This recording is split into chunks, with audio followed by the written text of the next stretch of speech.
حضرت محمد صلی اللہ علیہ وسلم کی وفات کے بعد مسلمانوں کو سیاسی تبدیلیاں دیکھنی پڑیں جب شام کے گورنر اور اموی خاندان کے پہلے خلیفہ حضرت امیر معاویہ کا انتقال ہوا تو ان کے بیٹے یزید نے حکومت سنبھالی۔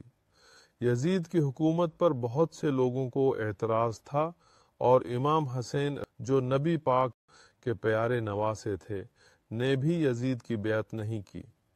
امام حسین رضی اللہ عنہ کو سب مسلمان عزت کی نظر سے دیکھتے ہیں اور ان کا مقام احادیث سے ثابت ہے۔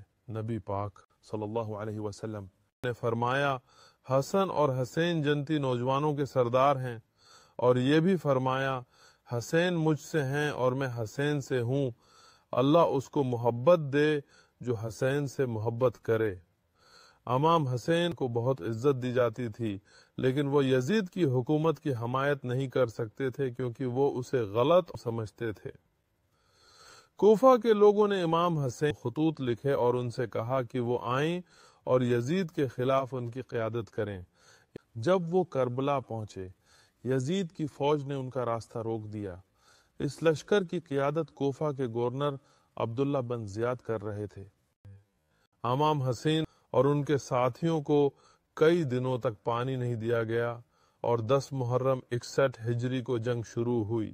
امام حسین اور ان کے 72 ساتھیوں نے ہزاروں کے لشکر کے خلاف بہادری سے لڑائی کی۔ آخر میں امام حسین رضی اللہ عنہ اور ان کے ساتھی شہید ہو گئے اور یہ دن اسلامی تاریخ کا ایک افسوسناک دن بن گیا۔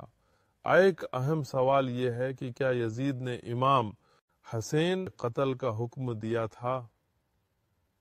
سنی علماء کا کہنا ہے کہ یزید بطور حاکم ذمہ دار تھا، لیکن یہ نہیں کہا جا سکتا کہ اس نے براہ راست امام حسین قتل کا حکم دیا۔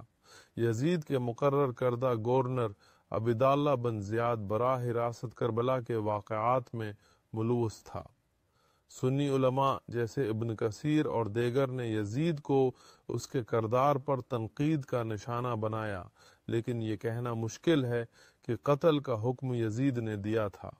یزید کو سنی علماء اس سانحے کو نہ روکنے اور قاتلوں کو سزا نہ دینے پر تنقید کا نشانہ بناتے ہیں۔ کربلا کا واقعہ پوری امت مسلمہ کا بڑا نقصان ہے۔